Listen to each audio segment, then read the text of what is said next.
प्रभु यीशु मसीह के मधुर और मीठे नाम में सबको जय मसीह की। मेरा प्यार भरा सलाम। प्रतिभु और परमेश्वर की करुणा हमारे जीवन के लिए नई होती चली जाती है। उसकी नई महान और असीम करुणा के लिए हम परमेश्वर का धन्यवाद करते हैं, क्योंकि सचमुच वो धन्यवाद के योग्य है। हालेलुया। परमेश्वर का वचन कहता है वो भला है। हालेलुया। सचमुच मेरे प्रियो वो भला है, वो अच्छा है, वो हर समय अच्छा है और हर समय भला है। हम मनुष्य में कमी है, हम इंसानों में कमी है। हम अपनी अच्छाई पर बने नहीं रहते, हम अपनी भलाइयों पर बने नहीं रहते, लेकिन परमेश्वर हर समय, हर घड़ी, हर पल अपनी अच्छाइयों पर, अपनी भलाइयों पर बना रहता है। इसीलिए परमेश्वर का वचन कहता है वो सदा धन्य है, वो सदा भला है। हालेलुया। आइए परमेश्वर के वचन सुनने के लिए एक क्षण के लिए अपनी आंखों को बंद करेंगे, अपने हृदय को तैयार करेंगे कि परमेश्वर का आत्मा, परमेश्वर का वचन आज आपसे बात करे। मेरे प्रियो, परमेश्वर के वचन में लिखा है कि परमेश्वर ने अपने बड़े नाम से अधिक वचन को महत्व दिया है। हम उस परमेश्वर की आराधना करते हैं जिसने वचन को महत्व दिया है। हम उस परमेश्वर की आराधना करते हैं जो स्वयं अपने नाम से अधिक वचन को महत्व देता है। आज वो परमेश्वर हमारे बीच में है। मेरे प्रियो, वो हमसे कुछ नहीं चाहता सिवाय प्रेम के और आज्ञा पालन के। हम उसे अगर ये भी ना दें तो हम उसे क्या दे सकते हैं। मेरे प्रियो, परमेश्वर का वचन कहता है प्रेम सब बातों में बड़ा है। विश्वास, आशा, प्रेम, ये तीनों स्थायी हैं, लेकिन फिर भी सबसे बड़ा प्रेम है, परमेश्वर का वचन कहता है। क्योंकि जो व्यक्ति प्रेम करता है वो सब कुछ कर सकता है। जो प्रेम करता है वो आज्ञाओं को मानता है, जो प्रेम करता है वो वचन को मानता है, जो प्रेम करता है वो परमेश्वर की तौहीन कभी नहीं करता। पवित्र आत्मा, तेरी उपस्थिति हमारे बीच में है। मैं अपने आप को तेरे हाथों में देती खुदा। होने दे पिता, जब इन अंतिम दिनों के अंतिम क्षणों, अंतिम पलों में जी रहे हैं खुदा, कभी भी यीशु तुरई फूकी जा सकती है और तेरा आगमन हो सकता है। क्या प्रभु हम तेरे सिंहासन के सम्मुख खड़े होने के योग्य हैं खुदा? ये हम अपने आप से पूछें, अपने जीवन को जांचें, अपने आप से पूछें मेरे प्रियो, क्या हम योग्य हैं कि न्याय के सिंहासन के सम्मुख सर उठाकर खड़े हो सके और खुदा को कह सके कि खुदा, मैंने तेरे लिए वो किया जो तूने चाहा। है हम योग्य? प्लीज मेरे प्रिय लोगों, कलीसिया के लोगों, इस समय पवित्र आत्मा मुझे विवश कर रहा है, इसीलिए मैं वचन शुरू नहीं कर रही। मैं नहीं जानती कि पवित्र आत्मा क्यों मुझे विवश कर रहा है, लेकिन कलीसिया, ये समय दोबारा आपको नहीं मिलेगा। मेरे अजीजों, पवित्र आत्मा आज आपसे बात कर रहा है कि क्या न्याय के दिन के लिए आप तैयार हैं? क्या उसके सिंहासन के सामने खड़े होने के योग्य आप हैं? क्या आपने उसके वचन की परस्तिश की? मेरे अजीजों, आई लव यू बोलना बहुत आसान है, मैं यीशु का प्रेमी हूं बोलना बहुत आसान है, मैं उससे प्रेम करता हूं, करती हूं बोलना बहुत आसान है, लेकिन प्रेम में कष्ट होता है मेरे प्रियो, प्रेम में दुख होता है, प्रेम में बलिदान होता है। प्रभु इस बात को प्रकट रूप में हमें बता चुका है। यीशु ने आपसे प्रेम किया इसीलिए बलिदान दिया। क्या हम उससे प्रेम करते हैं? क्या हम बलिदानी जीवन जीते हैं? क्या हम अपनी इच्छाओं का बलिदान करते हैं? क्या हम अपनी अभिलाषाओं का बलिदान करते हैं? क्या हम अपने विचारों का बलिदान करते हैं? मेरे प्रियो, हम सोचते हैं बलिदान सिर्फ सूली पर चढ़ना है। नहीं, अपनी जिंदगी को वेदी पर रखना एक बहुत बड़ा बलिदान है। परमेश्वर की इच्छा को एक्सेप्ट करना एक बहुत बड़ा बलिदान है। अपनी अभिलाषाओं को क्रूस पर चढ़ाकर प्रभु को कहना, प्रभु तेरी इच्छा पूरी हो, ये बहुत बड़ा बलिदान है। क्या आज विश्वासियों के अंदर ये बलिदानी जीवन है?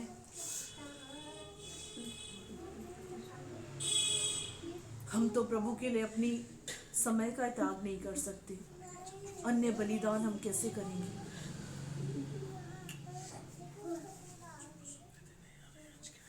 मैं तुझको पसंद आऊं, मैं तेरे दिल को भाऊं, ऐसा मुझको बना, ऐसा मुझको बना, मैं तुझको पसंद आऊं, मैं तेरे दिल को भाऊं, ऐसा मुझको बना, ऐसा मुझको बना।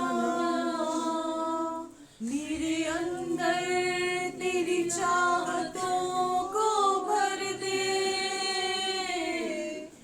मेरे अंदर तेरी आदतों को भर दे, मेरे अंदर तेरी चाहतों को भर दे, मेरे अंदर तेरी आदतों को भर दे। मैं तुझको पसंद आऊं, मैं तेरे दिल को भाऊं, ऐसा मुझको बना, ऐसा मुझको बना, मैं तुझको पसंद आऊं, मेरा जीवन तुझे पसंद है, मैं तेरे दिल को भाऊं, ऐसा मुझको बना, ऐसा मुझको हर एक अपने हाथों को बढ़ाकर अपने हृदय की ओर रखे और प्रभु से कहे, प्रभु मेरा ऐसा जीवन बना दे कि तुझे पसंद आ जाए। मेरे जीवन को तू ऐसा कर दे प्रभु कि मेरे जीवन के द्वारा प्रभु तुझे खुशबूदार महसूस हो, मेरे जीवन से दुर्गंध ना आए परमेश्वर। मेरा जीवन ऐसा हो प्रभु जिससे तुझे महिमा मिले, तुझे आदर मिले, तुझे सम्मान मिले।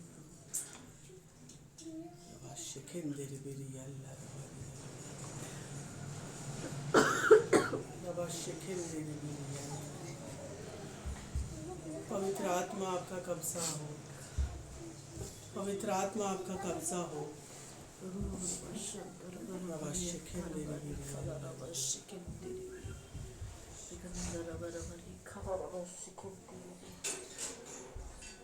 प्रार्थना मेरी भली उपस्थिति के लिए तेरे धन्यवाद करती हूँ। खुदा तेरा वचन कहता है, बोलने वाले तुम नहीं, परमेश्वर का आत्मा है जो तुम में से बात करता है। मत्ती 10:20 के वचन के अनुसार मैं अपने आप को तेरे हाथों में हैंड ओवर करती खुदा, मैं अपने आप को तेरे हाथों में देती प्रभु। सचमुच प्रभु तेरी उपस्थिति को, तेरे वचन को, तेरे नाम को तेरे बच्चे सीरियस ले सके पिता, मैं तुझसे विनती करती खुदा, न्याय के सिंहासन के सम्मुख खड़े होने के योग्य तू हमको बना खुदा, कि हम उस सिंहासन के सम्मुख खड़े रह सकें। मेरे व्याकुल मन को मैं तेरे हाथों में देती पिता। पवित्र आत्मा मुझ पर अपना कंट्रोल, अपना कब्जा, अपना नियंत्रण। हर डिस्टर्बेंस की आत्मा, गड़बड़ी की आत्मा, मन भटकाने वाली आत्मा को यहाँ से यीशु के नाम से गेट आउट कहती। पवित्र आत्मा के काम कर। यूट्यूब चैनल को, गूगल मीट को, लाइट को, क्लैरिटी को, विजिबिलिटी को, वॉइस को, हर एक बात को पवित्र आत्मा आपके नियंत्रण में देती। कोई सुस्ती, आलस्य का आत्मा, नींद की आत्मा, ऊँघने वाली आत्मा यहाँ कार्य न करने पाए। पवित्र आत्मा इस स्थान के चारों के पाक फरिश्ते लहू दूतों का बाड़ा बांध आपके नियंत्रण में देती है हर एक व्यक्ति को। धन्यवाद करती राजा, अपने दुआ को सुन। यीशु के नाम से दुआ मांगती। Hallelujah, hallelujah, hallelujah. आइए हम वचन में चलेंगे।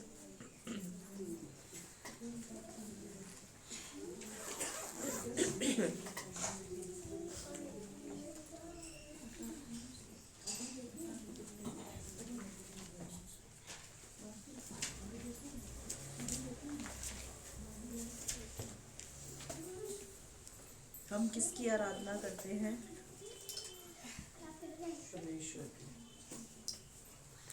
हम जीवित परमेश्वर की आराधना करते हैं। किसकी? जो जिंदा है,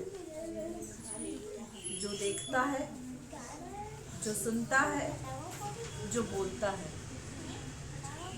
जिसके अंदर हर एक एक्टिविटी है।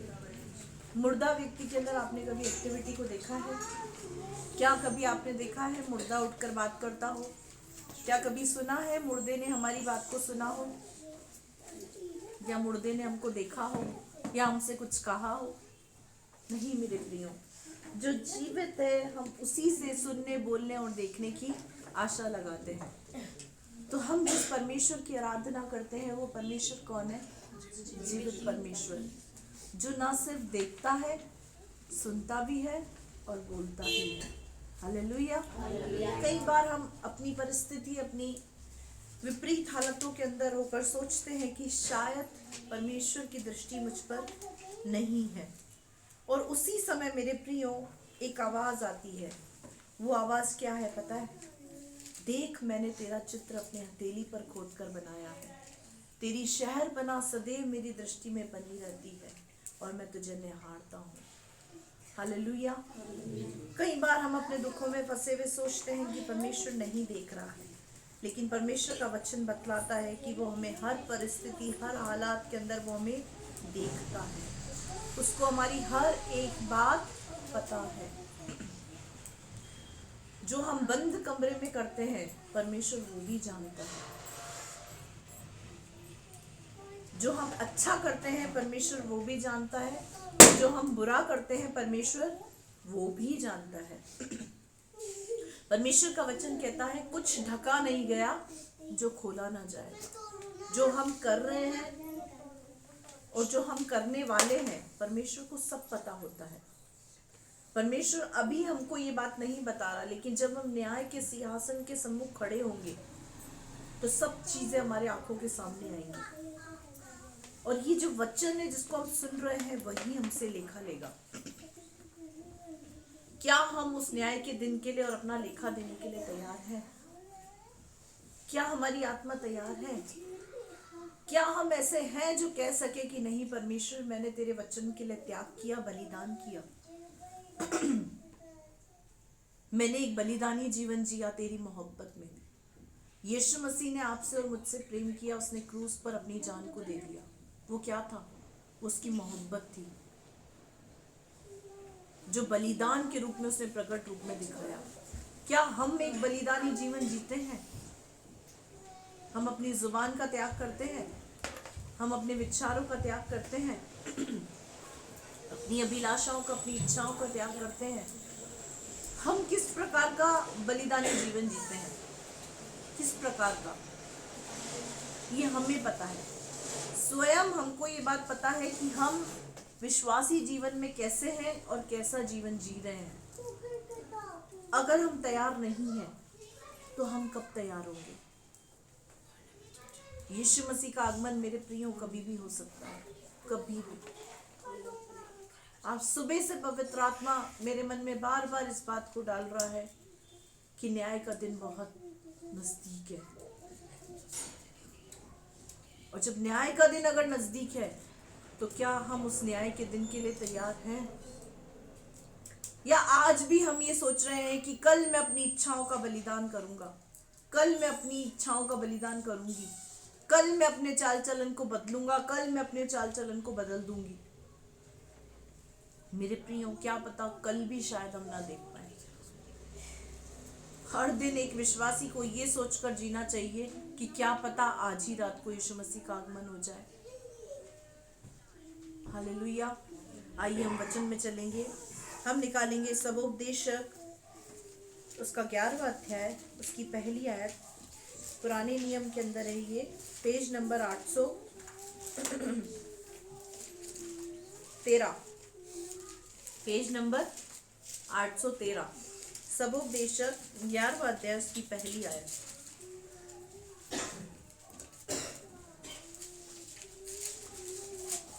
आज का जो हमारा टॉपिक है वो क्या है? जवानों को सलाह। कितने लोग जवान हैं? बस बस बस हम 3-4 जने जवान हैं, बाकी सब बुजुर्गी की लाइन में आ गए। मेरे प्रियो, जवान वो व्यक्ति है जो 80 साल का भी है, वो भी व्यक्ति जवान है प्रभु में। प्रभु में 90 साल का व्यक्ति भी जवान है। आज के बाद हमको ये शंका ना रहे कि मैं जवान की स्थिति में आता हूँ या नहीं आता हूँ। हमारे बुजुर्ग पादरी साहब थे, उनकी आयु लगभग 90 वर्ष की आयु में इन्होंने संसार से कूच कर लिया।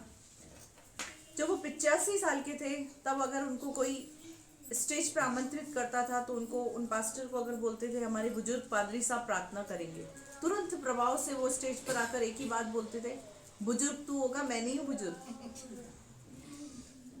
और उनकी चेहरे से जो लालाई टपकती थी, जो उनके अंदर जोश था ना, वो जोश तो जवानों में भी नहीं है। इतने जोशीले वो थे, 90 वर्ष की आयु में भी उन्होंने जोश से भरा हुआ जीवन जिया। किसमें? मसीह में, संसार में नहीं। प्रभु में इतने जोशीले थे, इतने सरगर्म थे वो। आज वो हमारे बीच में नहीं है, लेकिन उनकी होड़ कोई भी नहीं कर सकता। वो 85 वर्ष का व्यक्ति इस बात को बोलता है कि मैं बुजुर्ग नहीं हूँ, मैं जवान हूँ। तो यहाँ पर जो बैठे हैं, मैं समझती हूँ 85 वर्ष का तो कोई भी नहीं है। तो हम सब कौन है? जवान। तो ये जो सलाह है, ये उन व्यक्तियों के लिए जो अपने आप को जवान मानता है। हालेलुया। पढ़ेंगे बेटा। अपनी जवानी के दिनों में बेटा 11 का 1 से बोला था ना। बुद्धिमान का आचरण। बुद्धिमान का आचरण। अब पता चल जाएगा कि यहाँ पे बुद्धिमान कितने और मूर्ख कितने। अपनी रोटी जल के ऊपर डाल दे। अपनी रोटी जल के ऊपर डाल दे, क्योंकि बहुत दिन के बाद हाँ, तो उसे फिर पाएगा। क्योंकि बहुत दिन के बाद तू फिर उसे पाएगा। 7 वरन 8 जनों को भी हाँ, बात दे। हाँ, क्योंकि तू नहीं जानता हाँ, कि पृथ्वी पर क्या विपत्ति आ पड़ेगी। हालेलुया। यहाँ परमेश्वर के वचन में लिखा हुआ है, अपनी रोटी जल पर डाल दे, क्योंकि एक दिन वो अवश्य लौटकर तेरे पास आएगी। 7 वरन 8 जनों को भी भाग दे, क्योंकि तू नहीं जानता कि पृथ्वी पर क्या विपत्ति आ पड़ेगी। अभी पृथ्वी पर क्या चल रहा है? क्या चल रहा है? कौन सा वेरिएंट आ गया?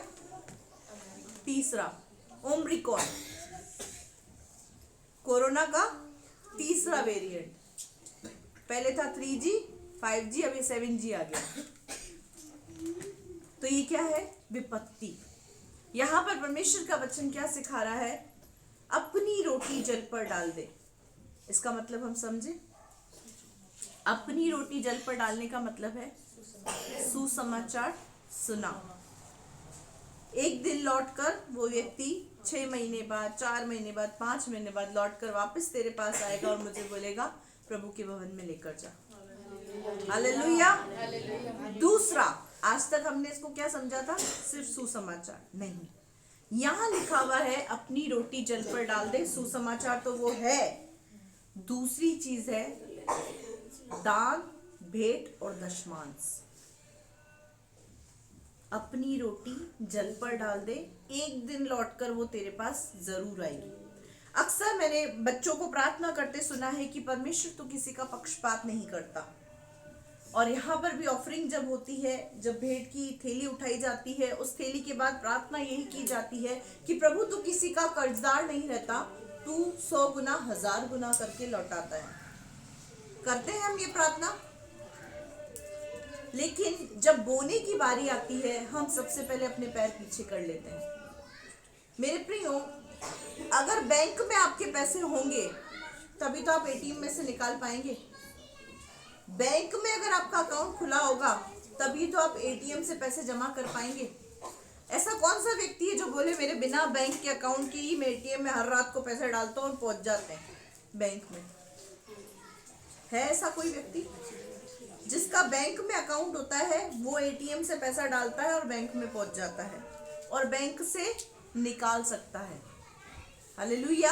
इसी तरीके से जो कलीसिया है वो परमेश्वर का एटीएम है। हालेलुया। कलीसिया क्या है? परमेश्वर का एटीएम। और अकाउंट कहाँ खुला हुआ है? स्वर्ग में। बैंक अकाउंट का है स्वर्ग में। एटीएम का है कलीसिया। तो जब जब आप यहाँ पैसा देते हैं तो वो पैसा लौटकर आपके पास ही आता है, क्योंकि आपने अपने अकाउंट में जमा कर रखा है। तो जब भी आप पैसा यहाँ पर डालते हैं तो ये ना सोचें कि आपने ये पैसा प्रभु के दास दासी को दिया है। आप यहाँ पर डालते हैं 1000 रुपया। कितना डालते हैं? आपने 1000 डाला, परमेश्वर आपको 1000 नहीं लौटाता, परमेश्वर आपको 10,000 करके लौटाता है। इस लॉजिक को हम समझें। अक्सर हम सोचते हैं कि हमारी स्थिति बहुत खराब है, उस खराब स्थिति के अंदर बोना मुश्किल है, नामुमकिन है। हम क्या करते हैं? बोने से कतराते हैं, डालने से कतराते हैं। क्यों कतराते हैं? क्योंकि हमारी स्थिति हमको दिखाई देती है। लेकिन यहाँ परमेश्वर का वचन क्या कहता है? अपनी रोटी जल पर डाल दे, क्योंकि बहुत दिनों के बाद जब तुझे जरूरत होगी वो तेरे पास लौट कर आएगी। हालेलुया। कई बार मैंने बच्चों के मुंह से ये बात सुनी है कि सिस्टर मुझे पैसों की बहुत ज़रूरत थी, और जब मुझे पैसों की ज़रूरत थी मेरे पास कोई सहारा नहीं था कि कोई मेरी मदद करे। लेकिन तुरंत प्रभाव से ऐसा हुआ कि मेरी पैसों की व्यवस्था हो गई। वो व्यवस्था कैसे हुई? किसने की? प्रभु ने। क्यों? क्योंकि जो अकाउंट में आपने जितना डाला है ना उतने का ही निकलेगा। परमेश्वर 100 गुना आशीष देता है। 1000 का 10,000 देता है तो 10 का 1000 देगा। समझ पा रहे हैं मेरी बात को? 10 रुपए का 1000, 1000 का 10,000। तो जो हम डाल रहे हैं ना हम वही पा रहे हैं। हमारे बिजनेस पर, हमारी जॉब पर, हमारे परिवार पर, हमारी आर्थिक जो आय है उस पर जो बरकत होती है ना, वो बरकत का देने वाला परमेश्वर है। कौन है? परमेश्वर। जब हम उसके भवन में डालते हैं ना तो ये तो तय है कि आप जिस चीज को डाल रहे हैं, आप तो 10 रुपए दे रहे हैं, हमारे पास तो 10 ही आएंगे, इस सेवा के लिए 10 ही आएंगे, लेकिन आपको लौटाकर वो 10 नहीं देगा। आपको लौटाकर वो 10 रुपए नहीं देगा, आपको लौटाकर वो 1000 रुपए देगा। हालेलुया। अगर आप 1000 रुपए बो रहे हैं तो लौटाकर वो आपको 10,000 देगा। अगर आप 10,000 बो रहे हैं तो लौटाकर वो आपको लाख रुपया देगा। उसकी कैलकुलेशन हमारी तरह नहीं चलती है। उसकी कैलकुलेशन हमारी तरह नहीं चलती। यहाँ पे परमेश्वर का वचन कह रहा है 7 वरन 8 जनों को भी भाग दे, क्योंकि तू नहीं जानता कि पृथ्वी पर क्या विपत्ति आ पड़ेगी। मेरे प्रियो, परमेश्वर के भवन में अगर आपका अकाउंट है, परमेश्वर के भवन में, परमेश्वर का भवन एटीएम है, अगर परमेश्वर के राज्य में आपका अकाउंट है, तो जब दुख की घड़ी विपत्ति का समय, अकाल का समय आएगा, उस समय आप भूखे नहीं मरेंगे। क्यों? क्योंकि आपने अकाउंट स्वर्ग में खोला है और पैसा कलीसिया के एटीएम में आपने अपना जमा करा है। जब जरूरत पड़ेगी तो परमेश्वर खुद ही देगा कि देख तूने दिया था, इसका 10 गुना करके ले और अपनी जरूरत आवश्यकताओं को पूरा कर। कभी भी आप भवन में दान, भेंट, दशमांश देते हैं तो कुड़कुड़ाए नहीं। आप अगर बो रहे हैं तो अपने लिए बो रहे हैं, इस बात को ध्यान से समझें। अगर हम बो रहे हैं तो किसके लिए बो रहे हैं? स्वयं के लिए। बैंक में पैसा आप किसके लिए जमा करते हैं? खुद के लिए। एटीएम से पैसा जो हर दिन आप बैंक में डालते हैं, किसके लिए करते हैं? पड़ोसियों के लिए, खुद के लिए। तो जो यहाँ आप बो रहे हैं ना, वो खुद के लिए बो रहे हैं। परमेश्वर को हम कुछ नहीं दे सकते, इस बात को हम अपने दिमाग से निकाल दें। परमेश्वर को हम कुछ भी नहीं दे सकते हैं। उसी के द्वारा हम 1000 को प्राप्त करके और उसी के द्वारा ही हम 10 रुपए डालते हैं।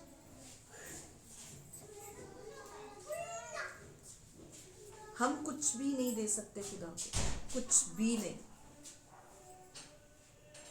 अगर हम बो रहे हैं ना, तो वो चीज विपत्ति के समय हमें ही काम आने वाली है।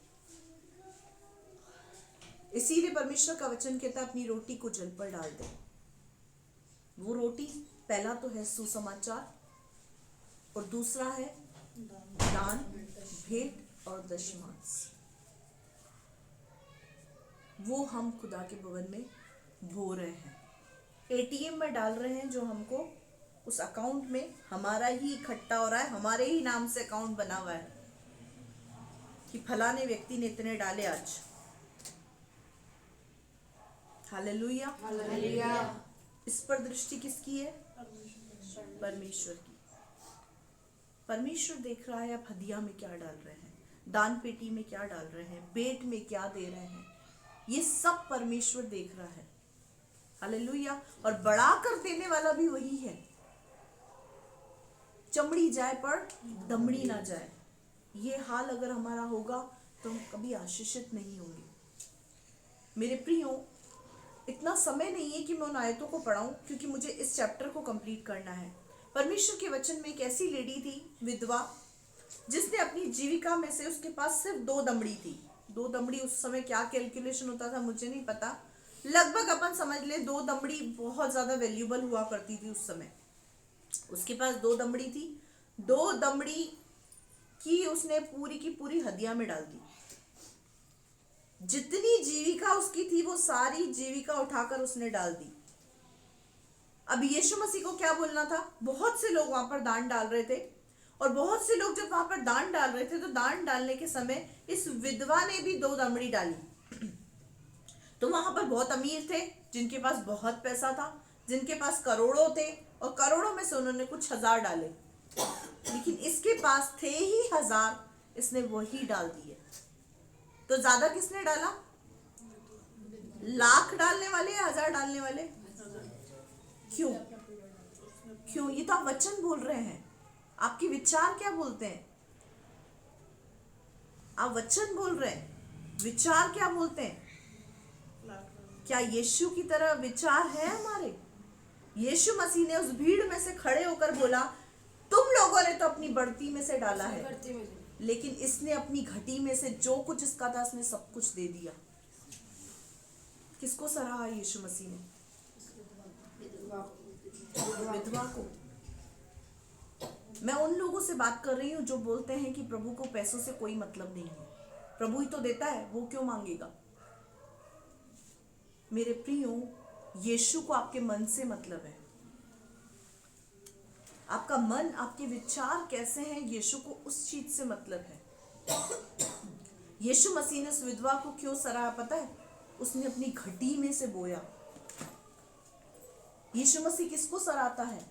जिसके पास लाखों पड़े हैं, उसमें से अगर वो 100, 200, 500, 500, 1000, 5000 वो देता है, उस व्यक्ति को सराहेगा यीशु मसीह। जिसके पास ऑलरेडी लाखों हैं, उसमें से अगर वो व्यक्ति 1000, 5000, 10,000 दे रहा है, तो कौन सी बड़ी बात है? लेकिन जिसके पास है ही लिमिटेड, उसने अपनी घटी में से बो दिया। मेरे प्रियो, मैं यहाँ पर आपको आशीषित होने की कुंजी बता रही हूँ कि आशीषित कैसे होंगे। मैंने और मेरे परिवार ने भी अपनी घटी में से बोना सीखा। आज मेरा फैमिली आशीषित है। हमारे घर पे किसी चीज की कमी नहीं है। मेरा पियर पक्ष, मेरे ससुराल पक्ष दोनों ने हमेशा बोने के प्रति, हम दोनों पति पत्नी ने हमेशा बोने के प्रति, कभी भी हमने अपने पर्स को नहीं देखा, कभी नहीं देखा। जब कहीं बोने की बारी आई, उस समय हमारी स्थिति भी हमारे सामने होती थी और बोना भी हमारे सामने था। हमने अपनी स्थिति को साइड में रखकर बो दिया कि परमेश्वर देख रहा है, परमेश्वर देख रहा। मैंने और मेरे पति ने उस समय भी इस हदिया के अंदर बेट डाली है जब उनके पर्स के अंदर सिर्फ 3 नोट होते थे, एक मेरा, एक उनका और मेरे बेटे का। लेकिन उस समय में भी हमने ये नहीं सोचा कि तीनों एक नोट को हाथ लगा लेते हैं और डाल देते हैं। एक नोट उठाओ, तीनों एक नोट को हाथ लगा देते हैं और डाल देते हैं। कभी किया अपन ऐसा? कभी नहीं किया। अगर 3 नोट पर्स में है तो ईमानदारी के साथ एक नोट हम बच्चे को देते, एक नोट हम लेते और एक नोट ये उठाते और वो देते। फिर उसके बाद क्या? पर्स खाली। लेकिन खुदा उसको खाली नहीं होने देता। उसी दिन जब मेरे पति शॉप पर जाते ना, वो पर्स भर के आता था और सेम डे हम एक अच्छी पार्टी करते थे। ये गवाही बता रही हूँ, प्रैक्टिकल है। मेरे हस्बैंड सामने बैठे हैं। हम लोग क्या सोचते हैं पता है? हम अपनी घटी में से बो रहे हैं तो हमें कम पड़ जाएगा। मेरे प्रियो, बोकर देखें, जो व्यक्ति अपनी घटी में से बोता है ना, वो आशीषित होता है। वो व्यक्ति साइकिल से 2 व्हीलर, 2 व्हीलर से 4 व्हीलर पर आ जाता है। मेरे सामने प्रैक्टिकल ऐसे बहुत से लोग हैं जो गवाह बनकर हैं अजमेर चर्च के अंदर, जिनके पास कुछ नहीं था, कुछ भी नहीं। किराए की दुकानों के ऊपर बैठे हुए थे, किराए की दुकानों के ऊपर। उनका खुद का घर भी नहीं था, खुद की दुकान भी नहीं थी। लेकिन जब उन्होंने दिल खोलकर बोना शुरू करा, आज उनके पास 1 नहीं, 2 नहीं, 3-3 बंगले हैं और 2-2, 3-3 गाड़ियां हैं। सबकी पर्सनल कारें हैं, सबकी पर्सनल कारें। और उस व्यक्ति का जो नाम है ना, सबसे ज्यादा फेमस पता है किस चीज में था? बोने में।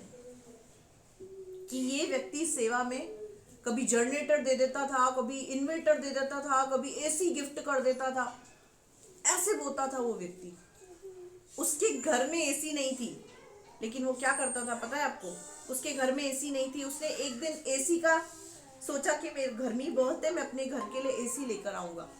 जैसे ही वो कमरे में सोया, खुदा ने बोला तू एसी में सो रहा है, वहां तेरा जो पास्टर है वो गर्मी में मर रहा है, पहले तो तू जाके उसको एसी दे। आपको पता है उसने जब एक एसी पास्टर को दी ना, उसके घर में 3-3 एसी लग गए। हालेलुया। जब उसने एक एसी पास्टर को दिया, भवन में डोनेट किया, 3 एसी लग गए। अब आप सोच रहे हो कि बहुत अच्छा तरीका है मांगने का। मेरे प्रियो, मैं मांग नहीं रही हूँ। मेरे पास्टर ने मुझे और मेरे परिवार को बोना सिखाया। जब मेरे परिवार ने बोना शुरू किया, प्रभु में आने से पहले मेरे पापा के पास एक किराए की दुकान थी। क्या थी? एक किराए की दुकान। जब प्रभु में आए और हमने बोना शुरू किया ना, उसी किराए की दुकान को परमेश्वर ने हमारी अपनी दुकान कर दिया। हालेलुया। लाखों की दुकान थी, पगड़ी वगड़ी की दुकान नहीं थी, लाखों की दुकान थी जिसको पापा ने खरीदा। उसके बाद उस दुकान के बाद दूसरी दुकान पापा ने किराए पे खरीदी, होलसेल की शॉप, कि मैं होलसेल का काम करूंगा। उस दूसरी शॉप को भी प्रभु ने अपना कर दिया। और आज मेरे पापा 13 लाख की अर्टिका चला रहे हैं, जिसकी वैल्यू अभी 16 लाख है। खुद की गाड़ी में घूम रहे हैं। जब भी उस गाड़ी में बैठते, उतरते, चढ़ते हैं ना, सबसे पहले परमेश्वर का धन्यवाद करते हैं अपने उन दिनों को याद करके कि प्रभु तेरा धन्यवाद, तूने मेरी शुरुआत कहाँ से की थी। मेरे प्रियो, क्यों? क्योंकि मेरे पापा, मेरे भाई, मेरी माँ का अक्सर हाथ बोने के लिए था। हमारा परिवार भी बोने में कभी पीछे नहीं हटता। और हम क्या सोचते हैं पता है, हम अपनी स्थितियों को देखकर पीछे हट जाते हैं। अपनी घटी में से बोना शुरू करो। आशीष आपके द्वार पर ना आ जाए तो मुझसे कह देना, आशीष खुद चलकर आएगी आपके घर पर। हालेलुया, खुद चलकर आशीष आपके घर पर आएगी। मैं प्रैक्टिकल इस बात की गवाही आपको यहां से दे रही हूं, क्योंकि वो समय है जब विपत्तियां आ पड़ेगी। अकाल में मेरा धर्मी जन लौ स्थिर रहेगा। धर्मी कौन? जिसके अंदर बोने का हृदय है, जो बोने की इच्छा रखता है, जो देने की इच्छा रखता है। परमेश्वर का वचन कहता है लेने से देना धन्य है। हम ले तो फटाफट देते हैं, लेकिन जेब से निकलता हमारे इल्ले को कुछ नहीं। कोई हमको दे तो हम फटाफट ले लेते हैं, लेकिन जब हमारे देने की बारी आती है तो पेट में मरोड़ा चालू हो जाता है। क्या दिखता है हमको? हमको अपनी स्थिति परिस्थितियां दिखती है। मैं आगे इस वचन को बहुत अच्छे से समझाऊंगी, पढ़ो बेटा। यदि बादल जल भरे हैं तो उसको भूमि पर उंडेल देते हैं। यदि बादल क्या करते हैं? भूमि से जल को भरते हैं तो क्या करते हैं? उसको उंडेल देते हैं। आगे, और वृक्ष चाहे दक्षिण की ओर गिरे या उत्तर की ओर, हाँ। तो भी जिस स्थान पर वृक्ष गिरेगा हाँ। वही पड़ा रहेगा। आगे, जो वायु को ताकता रहेगा हाँ। वह बीज बोने न पाएगा। जो वायु को ताकता रहेगा। बीज बोने वाला अगर सोचे कि मैं बीज तो बो रहा हूं, लेकिन बहुत ठंडी ठंडी हवाएं चल रही है, ऐसा नहीं हो बारिश आ जाए और मेरा बीज नाश हो जाए। किसी किसान के पास आप जाकर देखना, जब बीज बोने का समय आता है, मौसम चाहे कैसा भी क्यों ना हो, वो इस आशा से बीज बोता है कि ये बीज फलवंत होगा। समझ पा रहे हैं मेरी बात को? वो हवाओं को नहीं देखता है। अगर बीज बोने वाला किसान हवाओं को देखेगा तो वो कभी भी बीज को नहीं बो पाएगा और कुछ खा नहीं पाएगा, कुछ उसके हाथ में नहीं आएगा। इसका मतलब बोते समय अगर आप विपरीत परिस्थिति और हालातों को देखोगे तो कुछ भी हासिल नहीं कर पाओगे। अगर बादल इस पृथ्वी से जल को लेते हैं तो वो जल नीचे ही आता है। समझ पा रहे हैं इस लॉजिक को? अगर नीचे से जल ऊपर जा रहा है, बादल ऊपर जल ले रहे हैं, तो क्यों ले रहे हैं? आपके और मेरे लिए, ताकि वर्षा हो, बारिश हो। और जब बारिश होगी तो किसके ऊपर आएगी बूंदें? किसके लिए बारिश किसके लिए अच्छी है? हमारे लिए, फसल के लिए। फसल नहीं होगी तो हम खाएंगे क्या?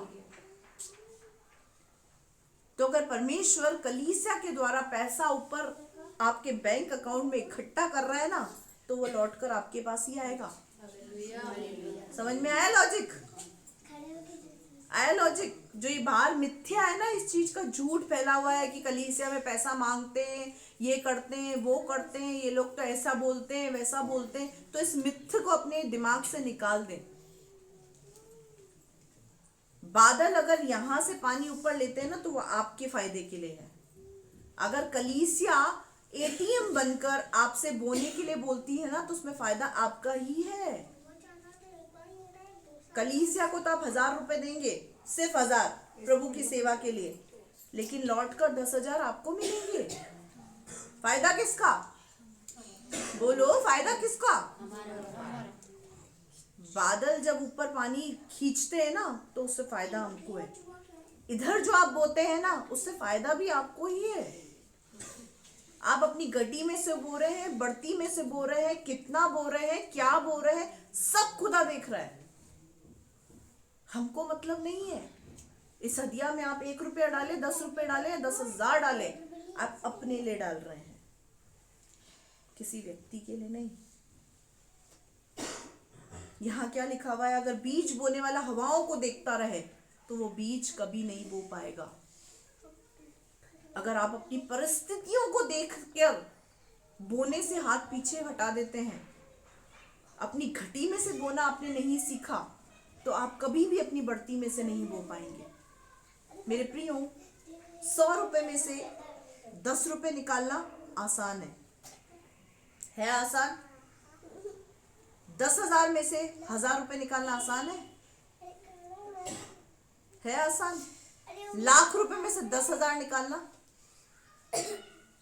हिल गई, बोलती बंद सबकी। 2 तक तो सबकी गर्दन हिल रही थी, तीसरे में सब सख्ते में आ गए। कहाँ यार, लाख रुपए में से 10,000 कैसे दे देंगे। मेरे प्रियो, यही लॉजिक है। जब हम घटी में से बोते हैं ना, तो बढ़ती में से बोना आसान हो जाता है, लेकिन जब बढ़ती में से बोने का समय आता है ना, तो पेट में मरोड़े आते हैं। इंसान को सबसे ज्यादा दर्द उसके कपड़े मांगने से नहीं होता, पैसे मांगने से होता है। तुम किसी से बोलोगे भाई तेरी शर्ट दे दे, तो वो क्या सोचेगा, अरे पड़ी है मेरे पास 3-4, वैसे पुरानी हो गई, फेड हो गई है, थोड़ी सी टूंग भी, जिसमें छेद भी हो गए, दे देता हूँ चल। लेकिन अगर कोई मांगे पैसा, तो मेरे पास ही नहीं है, तेरे को कहाँ से दूं? क्या बोलते हैं, मेरे पास ही नहीं है, तेरे को कहाँ से दूं? यहाँ क्या लिखा हुआ, अगर बीज बोने वाला बोते समय हवा को देखेगा ना, तो वो बीज नहीं बो पाएगा। बोते समय अपनी परिस्थितियों को मत देखो, इस आशा से बो कि हम एटीएम में डाल रहे हैं और बैंक अकाउंट में से एक दिन हमको ही काम आएंगे। Hallelujah, hallelujah, hallelujah. Bank account में तो आप जितना डालते हो उतना ही निकलता है, बैंक अकाउंट में जितना डालोगे उतना ही निकलेगा। लेकिन यहाँ की अकाउंट कुछ डिफरेंट है, वो डबल वाला सीन है। यहाँ पर क्या सीन है, डबल वाला। 10 डालोगे तो 100 निकलेंगे। यहाँ सीन थोड़ा अलग है। यहाँ क्या लिखा, आगे पढ़ो बेटा। और जो बादलों को देखता रहेगा वह लवने न पाएगा। जो बादलों को देखता रहेगा वो लवने न पाएगा। किसान से जाकर पूछो कि जब बीज बोने का समय आता है, तेरे को सर पे बादल दिखते हैं, हवा दिखती है, तो तू बीज बोता है कि नहीं बोता? बोले बोता हूं। मेरा काम है बीज बोना, क्योंकि मैं एक किसान हूं। उसे फलवंत करना उस खुदा का काम है। मैं उस खुदा पर आशा लगाकर बीज बो देता हूँ। उस बीज को नष्ट करना है या उसे फलवंत करना है, ये मेरे परमेश्वर का मैटर है। इस मैटर में मैं हाथ नहीं डाल सकता। जब एक किसान इतनी बुद्धि रखकर काम करता है, तो आज हम विश्वासियों की बुद्धि कहाँ है? हम किस विचार के साथ बोते हैं? हम किस विचार के साथ बैठे हुए हैं? आगे, जैसे तू वायु के चलने का मार्ग नहीं जानता, हाँ। और किस रीति से गर्भवती के पेट में हड्डियां बढ़ती है, हाँ। वैसे ही तू परमेश्वर का काम नहीं जानता जो सब कुछ करता है। हालेलुया। समझाया? जैसे तुझे हवा का नहीं पता कि हवा कहाँ चल रही है, कहाँ को आ रही है, कहाँ को जा रही है, ना गर्भवती के पेट के अंदर जो हड्डियां बढ़ रही है। कोई बोल सकता है कि मैंने देखा है कि बच्चा कैसे बड़ा होता है पेट में, कब उसके नाखून आते हैं, कब उसकी उंगलियां बनती है, कब उसका नोज बनता है। एक माँ को भी इस बात का अंदाजा नहीं होता कि मेरे पेट में बच्चा किस तरीके से बनाया जा रहा है। डॉक्टरी लैंग्वेज में साइंटिफिकली बोलते हैं कि 6ठे महीने में ऐसा होता है, 7वें महीने में ऐसा होता है, 8वें महीने, लेकिन प्रैक्टिकली एक एक दिन का अनुभव साइंस को भी नहीं है, किसी को भी नहीं है ये अनुभव कि पेट में बच्चा कैसे पनपता है, कैसे इतने से पेट के अंदर 2-2 बच्चे, 3-3 बच्चे समा जाते हैं। एक औरत भी इस बात को लेकर सकते में होती है कि ऐसा कैसे पॉसिबल है, लेकिन वो काम होता है। क्यों पता है? क्योंकि वो काम परमेश्वर के हाथ में है। जो चीज परमेश्वर के हाथ में चली जाती है वो फिर असंभव नहीं रहती है। क्या लिखा हुआ है यहाँ पर कि तू वायु को भी नहीं जानता कि वायु कहाँ चलती, कैसे चलती, किस मार्ग से आ रही है।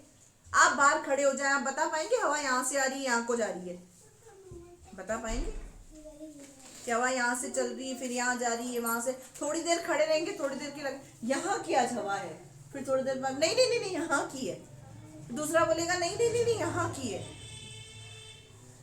कोई भी व्यक्ति अंदाजा नहीं लगा सकता कि हवा कहाँ से आ रही है और कहाँ को जा रही है, और ना ही गर्भवती के पेट में, उसके गर्भ में पलने वाले बच्चे का।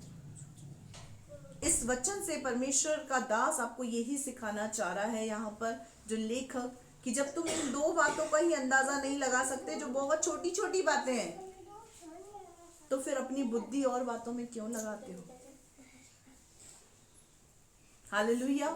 यहाँ पर लिखा हुआ है कि परमेश्वर वैसे ही तो परमेश्वर को काम को नहीं जानता है जो सब करता है और सब कर सकता है।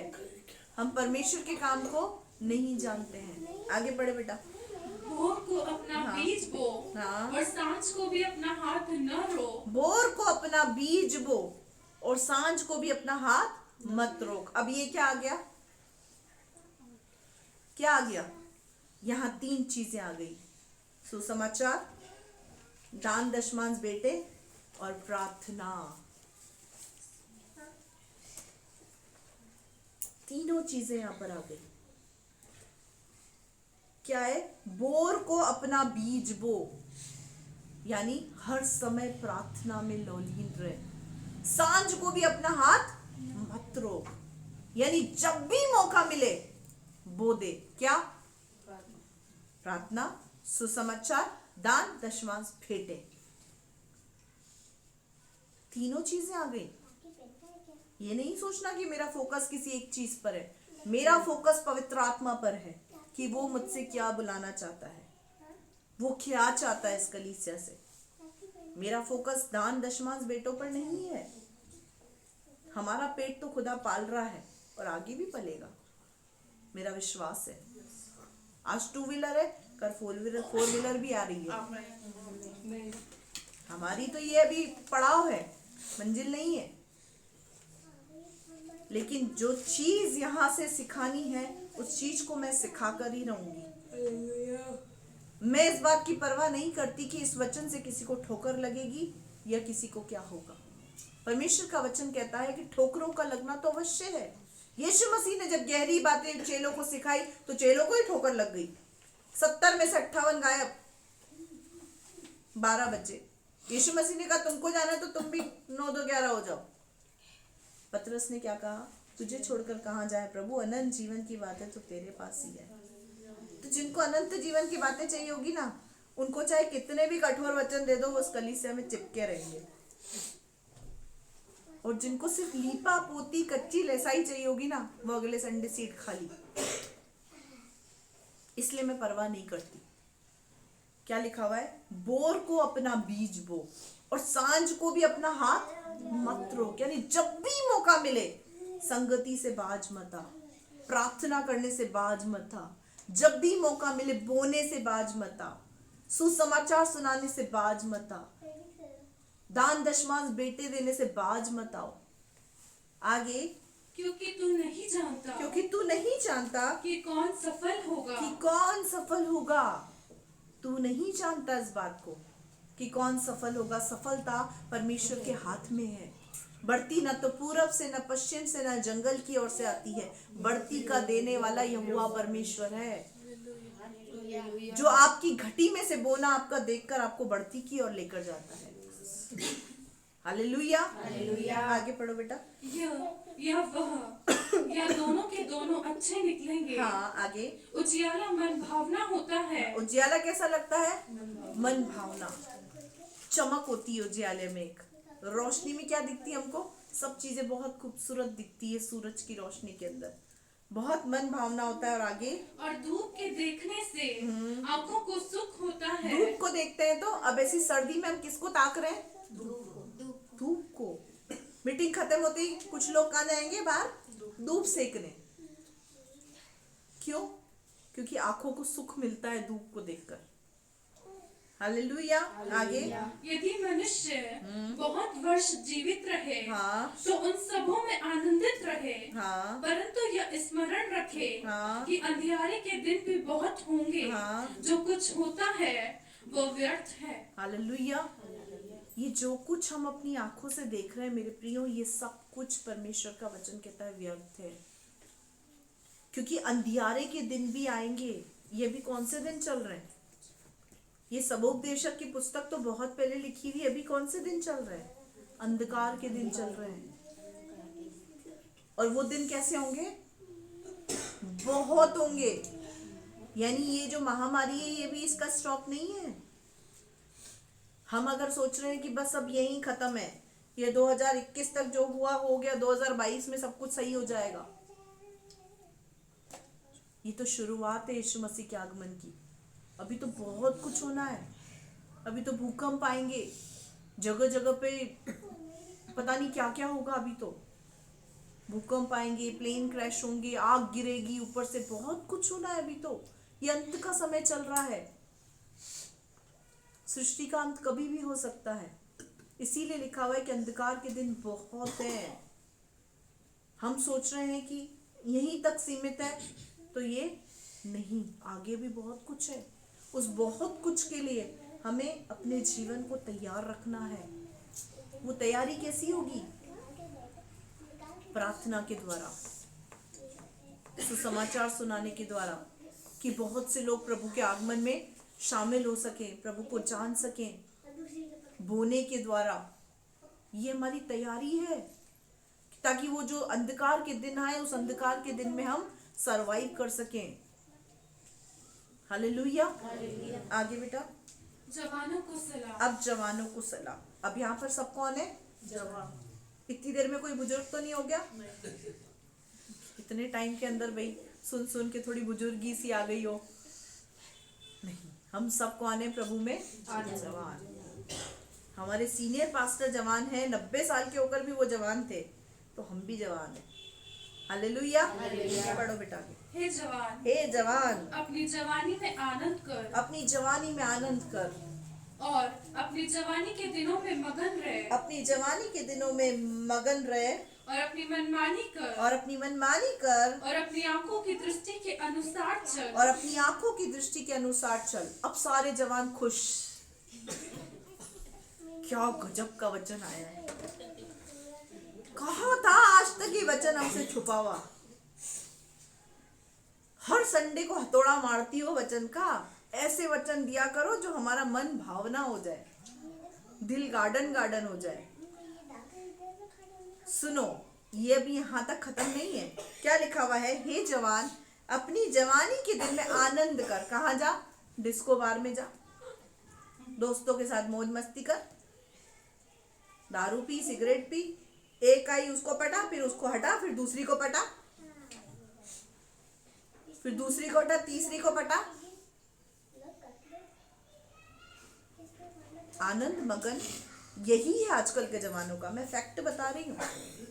आजकल जवान को सत्संग में आनंद नहीं आता है। जवानों को आनंद आता है बार में पैग लगाने पर, हुक्का, अलग अलग तरीके के फ्लेवर हुक्का, पता नहीं क्या क्या आ गया। माय गॉड,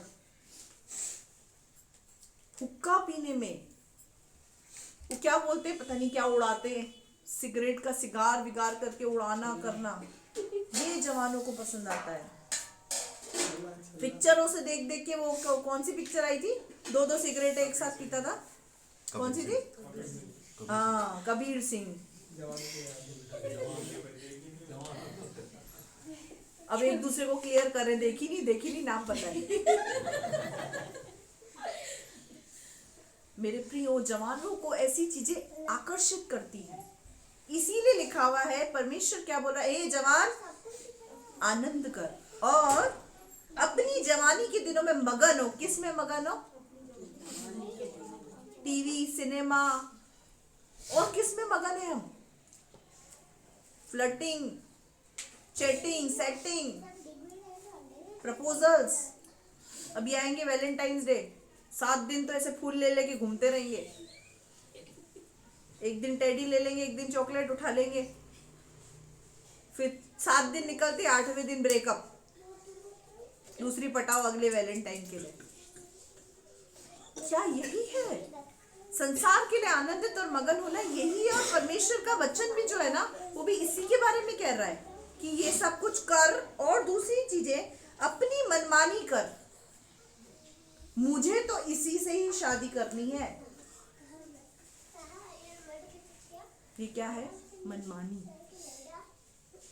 मैं तो जहर खा लूंगा अगर मेरी शादी इससे नहीं हुई तो। ये क्या है? मनमानी। माँ बाप कुछ समझाते हैं तो बच्चे क्या करते हैं? मनमानी। क्या लगते हैं माँ बाप उस समय? जहर की तरह कड़वे। आपको तो मेरी खुशियों से जलन है, आप तो मेरी खुशी देख ही नहीं सकते हो। आजकल के बच्चे इस तरीके की बातें करते हैं अपने पेरेंट्स से कि आप मेरी खुशी देख ही नहीं सकते हो। मेरे प्रियो, जिस जवानी के अंदर से हम निकल कर आए हैं, उस जवानी के समय को हमारे माँ बाप ने भी निकाला है, हमारे अगुओं ने भी निकाला है। अगर आपके अगुए आपको कुछ समझा रहे हैं, कुछ सिखा रहे हैं, तो उसके पीछे कोई ना कोई कारण, कोई ना कोई वजह तो होगी। आप 22, 24, 26 साल के हैं, हम आपसे तजुर्बे में, उम्र में, अनुभव में ज़्यादा हैं। अगर हम कोई चीज़ आपको सिखा रहे हैं तो उसमें आपकी भलाई छुपी हुई है। आपके माँ बाप आपको कुछ सिखा रहे हैं तो उसमें आपकी भलाई छुपी हुई है। आप क्या समझते हैं? आपको क्या पता? हम अपने पापा को क्या जवाब देते हैं? जॉब के बारे में क्या बोलते हैं? आपको क्या पता? आपने तो ठेला चलाया है, आपको क्या पता जॉब के बारे में? भले ही आपके पिता ने ठेला चलाया हो, भले ही आपकी माँ ने घर गृहस्थी चलाई हो, लेकिन आपसे कहीं ज्यादा अनुभव वो रखते हैं, जिसका अनुभव आपको नहीं है। आपके अगुओं को अनुभव है, इसीलिए वो आपको बोलते हैं कि बेटा ऐसा मत कर, बेटा ऐसा मत कर, बेटी ऐसा मत कर। पर हम अपनी मनमानी से बाज नहीं आते। क्या वो लिखा हुआ है? मनमानी कर, और आगे क्या लिखा हुआ है? और अपनी आंखों की दृष्टि के अनुसार चल। क्या अच्छा लग रहा है आंखों को?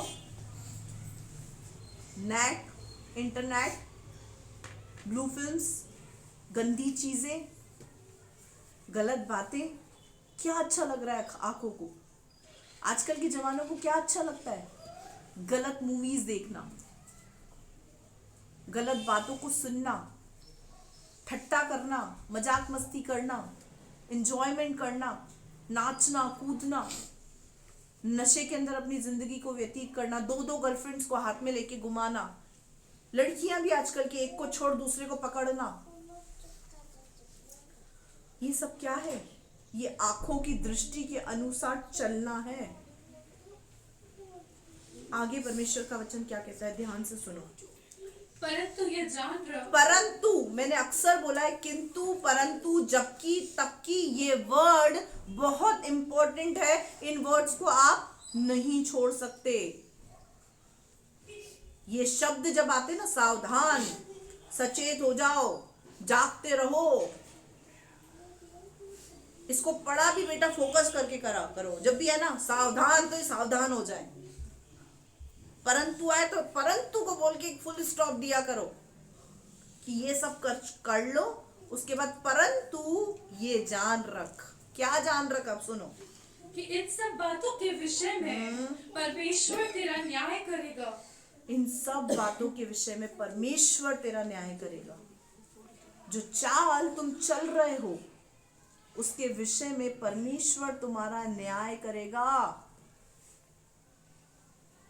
मैं यहाँ बैठे हर एक व्यक्ति से बात कर रही हूँ जो गलत चाल चल रहा है, जिसका परिवार के अंदर अपना एटीट्यूड ठीक नहीं है, जिसका परमेश्वर के राज्य के अंदर अपना एटीट्यूड ठीक नहीं है, जिस व्यक्ति की चाल चलन प्रभु के अनुसार, मसीह के अनुसार नहीं है, जो ये विश्वास करता है कि इस संसार के अंदर आनंद करना, मगन करने के लिए ही परमेश्वर ने हमको भेजा है। अभी तो मेरी उम्र ही क्या है, यीशु मसीह लेने आएगा तो उसको बोलोगे कि यीशु अभी तो मेरी उम्र ही क्या है, तो कैसे लेने आ गया मुझे? बोलोगे? 22 साल के व्यक्ति को अगर प्रभु लेने आ जाए, क्या बोलेगा? प्रभु अभी तो मेरी उम्र ही क्या है, अभी तो मैं उगा ही हूं, मेरी जवानी शुरू ही हुई है, मैंने देखा ही क्या है संसार में। क्या हम ऐसा बोलेंगे प्रभु को? प्रभु बोलेगा हाँ हाँ मुन्ना सही, मैं गलत आ गया, मेरे को जाना था 80 वर्ष के घर में, तेरे घर में आ गया मैं, रॉन्ग मिस्टेक हो गई मेरे से। ऐसा बोलेगा प्रभु? ये उम्र ही क्या है, वो जमाने गए। ये जितने वेरिएंट्स अभी आए ना कोविड के, उसमें जवान बच्चे सब गए हैं, सबकी मौतें हुई हैं, और हम क्या उम्र ही क्या है करते रह जाएंगे। कोरोना नहीं देखेगा तुम्हारी उम्र,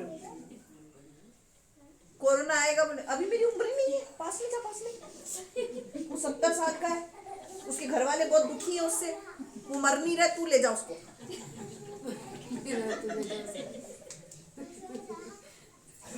मेरे प्रियो, संभल जाए, सुधर जाए। वक्त अभी है। हमारी जो उम्र है ना, वो उम्र सिर्फ हम ही देखते हैं। हमारी उम्र सिर्फ हम ही देखते हैं। और हमारे माँ बाप जिनके हम बड़े लाडले हैं, ये तो भी बहुत छोटा है, अभी ये जिम्मेदारी कहाँ उठा पाएगा। ये कौन बोलता है? माँ बाप। लगा ना चेक कान की, चल उठा जिम्मेदारी अपने। उम्र से बच्चे अपनी जिम्मेदारी उठा लेते हैं ना। वो जमाना नहीं रहा है कि अभी 18 साल की लड़कियां बच्ची हैं, 18 साल के लड़के बच्चे हैं। बहुत मेच्योरिटी होती है उनके अंदर। उनसे बैठ के बात तो करो। पीएचडी करके बैठे रहते हैं सब चीजों में, सब बता देते हैं, सब पूछो तो सही, हमारा सर पकड़ जाता है। 18 साल के बच्चों को इतना नॉलेज,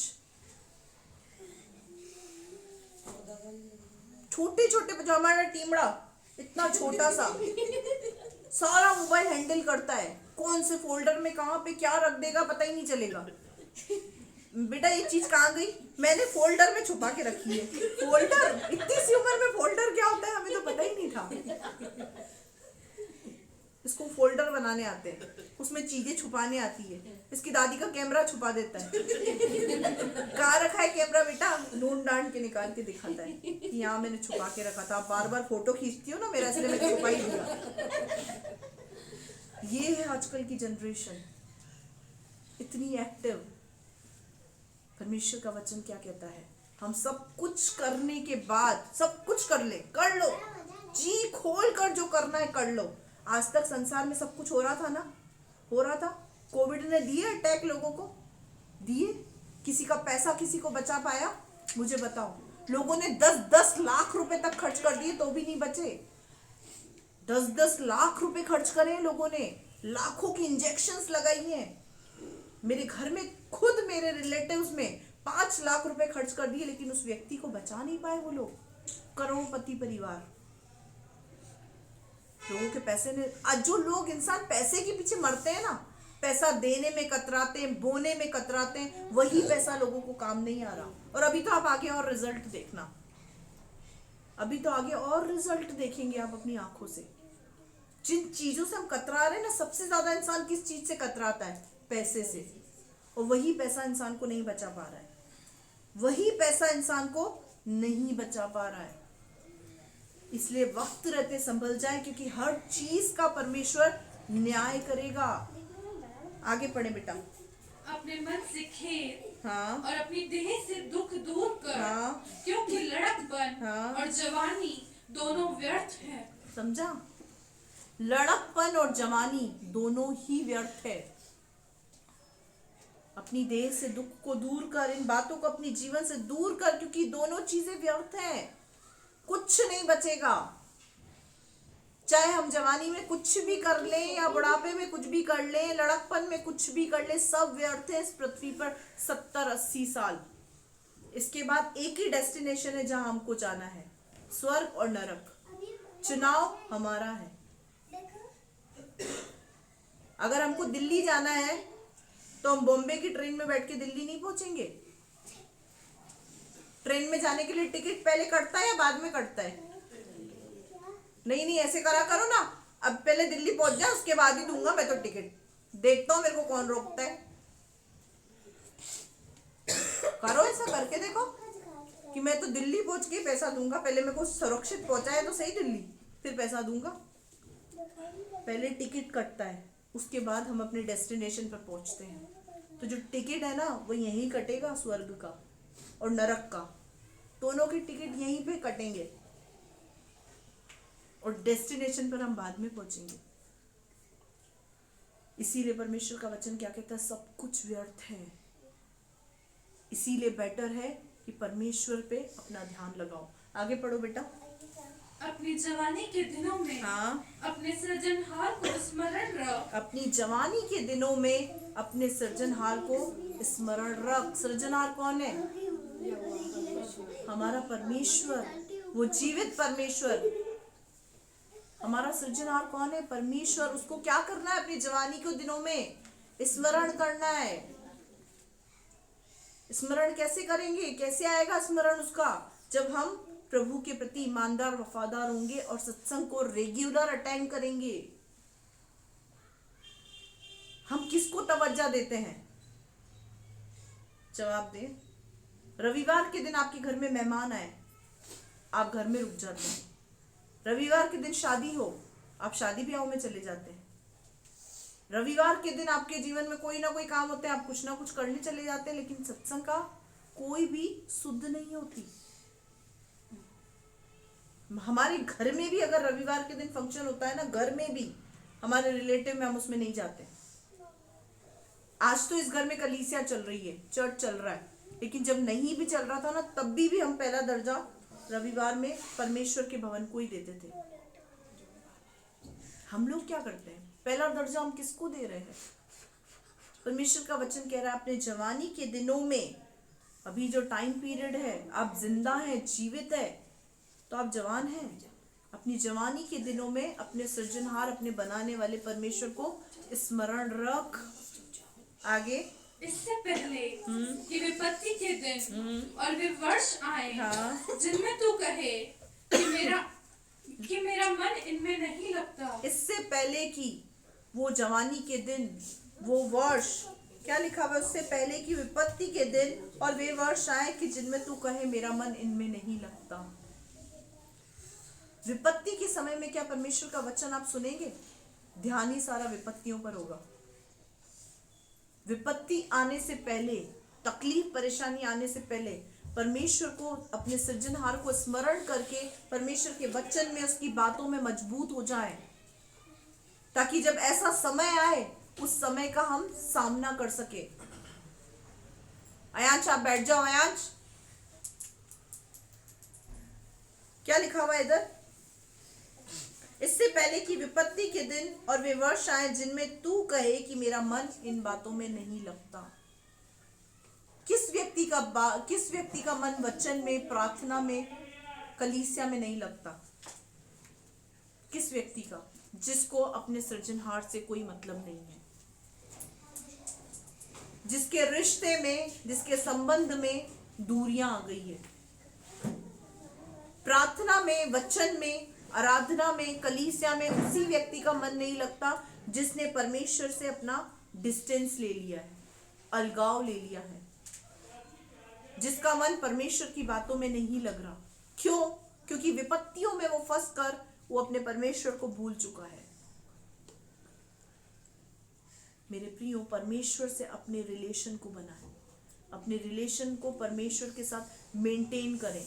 आगे, इससे पहले कि सूर्य और प्रकाश और चंद्रमा और तारागण अंधेरे हो जाए और वर्षा होने के बाद बादल फिर गिर आए। अब इससे पहले कि सूर्य, चंद्रमा और तारागण अंधेरे हो जाए, ये कौन सा समय है? ये वो समय है जब यीशु मसीह का आगमन होगा।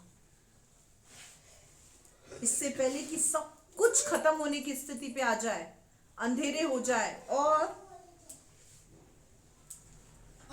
वर्षा होने के बाद बादल फिर गिर आए। वर्षा होने के बाद बादल फिर गिर आए। वर्षा होने के बाद अब क्या हो रहा है? बारिश का समय निकल गया, उसके बाद भी बिन मौसम बारिश हो रही है। हो रहा है नहीं हो रहा है? हो रहा है ना? वर्षा हो गई, समय चला गया, जो चौमासे थे वो चले गए, बारिश के दिन निकल गए, उसके बाद भी कभी भी बारिश हो जाती है, उसका कोई भरोसा नहीं है। ऐसे दिन आ गए नहीं आ गए? पहले कभी सुना कि बिन मौसम बारिश आ जाए? कभी बिन मौसम बारिश होती थी?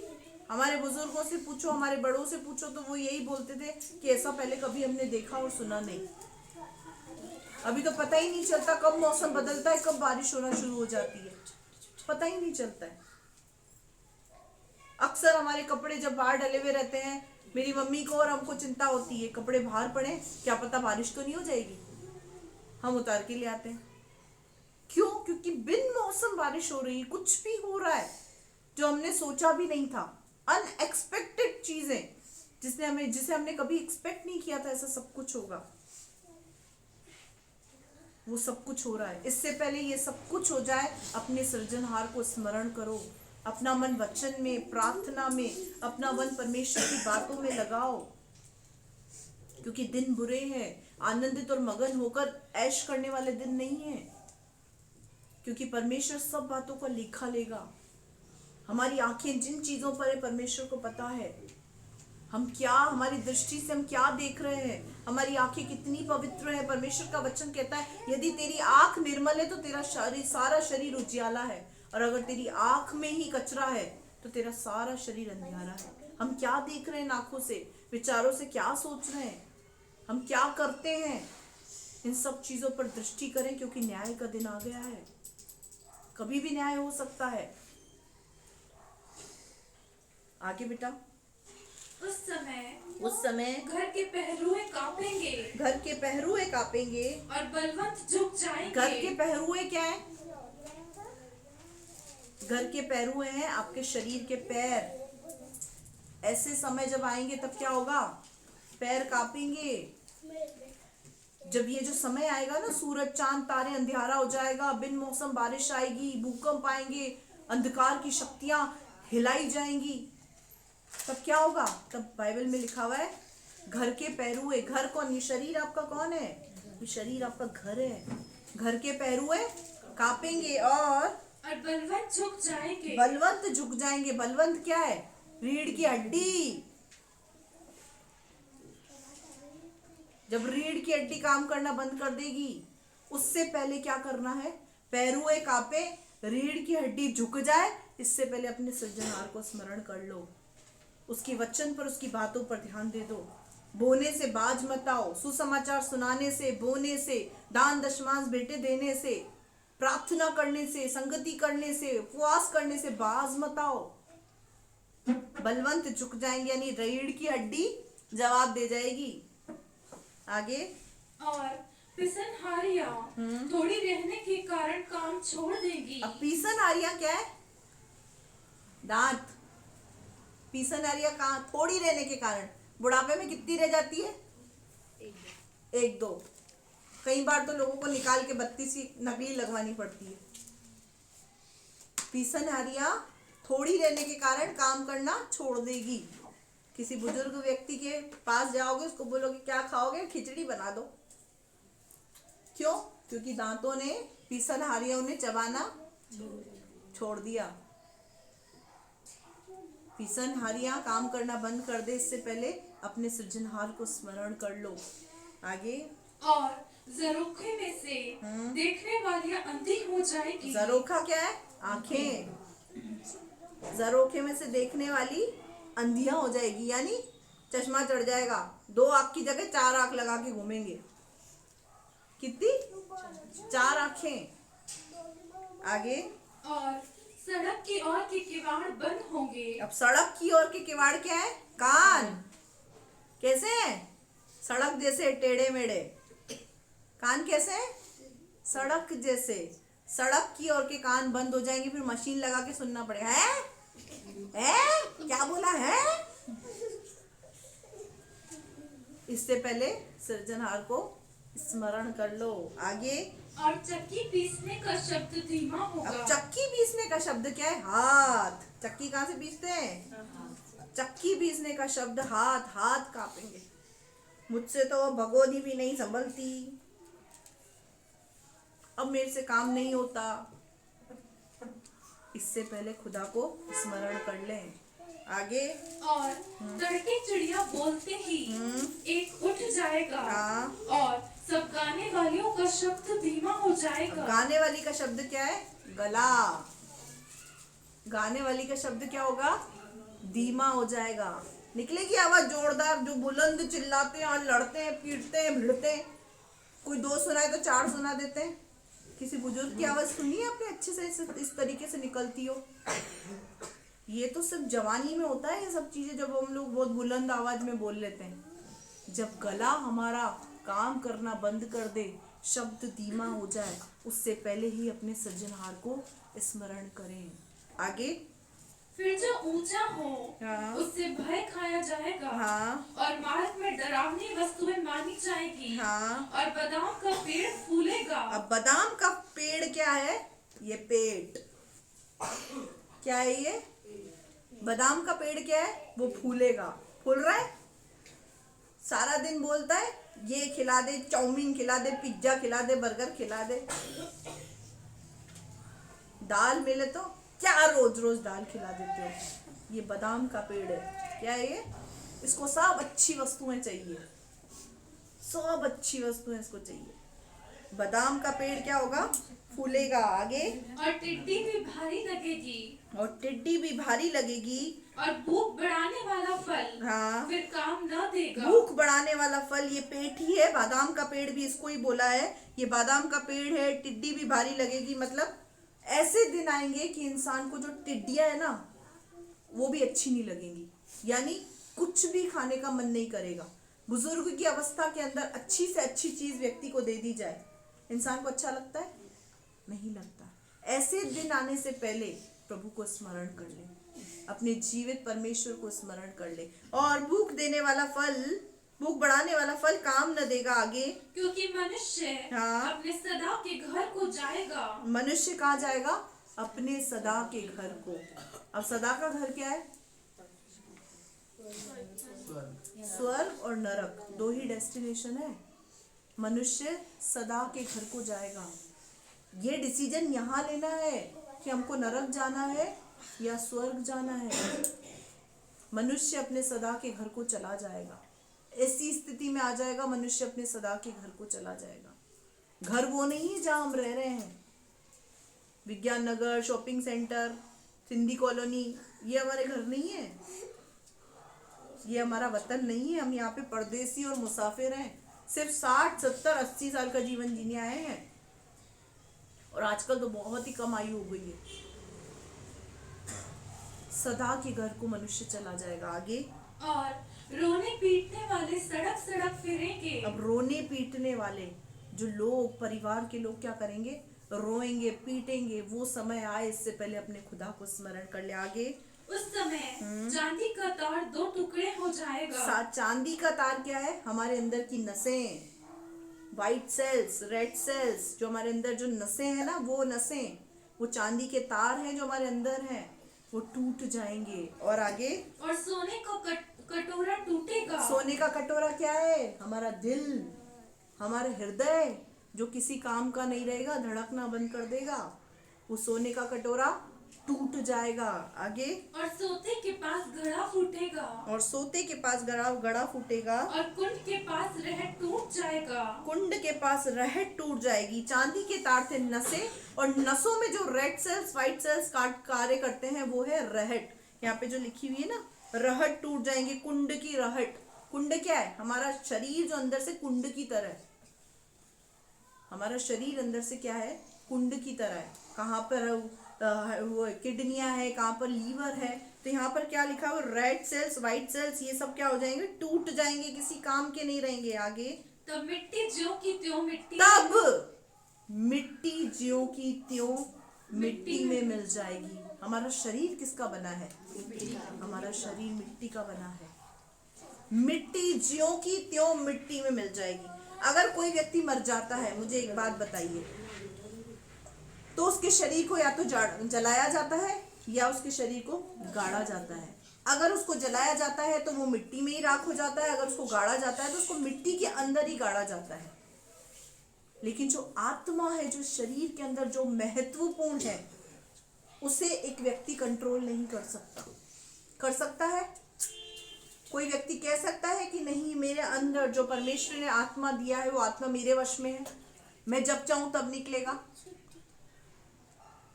कह सकता है कोई? क्या हमको पता है हमारी जिंदगी के दिन कितने हैं? परमेश्वर का वचन क्या कहता है? तब जब ऐसा समय आ जाएगा, हमें सदा के घर में जाने का समय आ जाएगा, इस संसार को छोड़ने का समय आ जाएगा, तब मिट्टी ज्यों की त्यों मिट्टी में मिल जाएगी। और आगे, और आत्मा हाँ। परमेश्वर के पास जिसने उसे दिया लौट जाएगी। और आत्मा परमेश्वर के पास लौट जाएगी जिसने उसको दिया है। क्यों लौटेगी आत्मा? ताकि उस आत्मा का वहां पर न्याय हो। मेरे प्रियो, इसीलिए परमेश्वर का वचन, लेखक इस परमेश्वर के वचन में कह रहा है कि जवानी के दिनों में, अपने जीने के समय में, जीवित रहने के समय में, अपने सृजनहार, अपने बनाने वाले परमेश्वर को स्मरण करो, उसको याद करो, उसके साथ संगति करो, उसके साथ समय व्यतीत करो, उसकी बातों को समझो, उसकी बातों को पहचानो, उसकी इच्छाओं को पहचानो और उसके पीछे चलो। अपनी अभिलाषा, अपनी इच्छाओं को क्रूस पर चढ़ा दो। ये समय आनंदित और मगन होने का नहीं है, आंखों से गलत चीजों को देखने का नहीं है। आगे बेटा। उपदेशक कहता है हाँ। सब व्यर्थ ही व्यर्थ, सब कुछ व्यर्थ है। उपदेशक क्या कहता है? सब व्यर्थ ही व्यर्थ, सब कुछ व्यर्थ है। इस पृथ्वी पर जो कुछ भी है सब कुछ व्यर्थ है। इस पृथ्वी को हमको छोड़ना है, ये हमारा वतन नहीं है। हो गया बेटा यहाँ तक? अब एक आयत और, लूका 23 का 46 पढ़ दो, जल्दी जल्दी पढ़ दो, 2-3 आयतें पढ़ के अपन खत्म करेंगे यहाँ पे।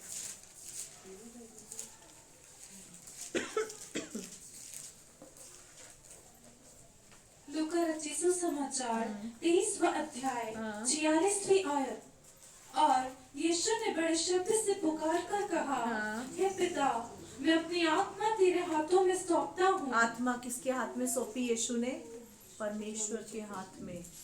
हमारी आत्मा भी परमेश्वर के हाथ में ही जाएगी और उसका न्याय होगा। फिर एक आयत और पढ़ दो, इब्रानियों 9 का 27,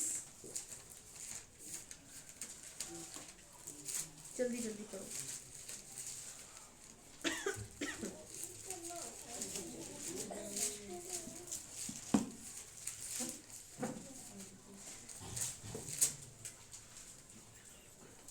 और जैसे मनुष्य के लिए एक बार मरना हाँ। और उसके बाद न्याय का होना नियुक्त है, हाँ। वैसे ही मसीह भी बहुतों के पापों को उठा लेने के लिए एक बार बलिदान हुआ।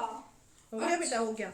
जैसे एक बार मरना और न्याय का होना तय है। हम मरेंगे, हमारा न्याय होगा, हमारी आत्मा का न्याय होगा। और हमारा न्याय किस तरीके से होगा वो हमारे ऊपर निर्भर करता है। हम क्या लेखे में देंगे वो हमारे ऊपर निर्भर करता है। वापस वहां पे सब उपदेशक 11 का 13 और 14 पढ़ दो।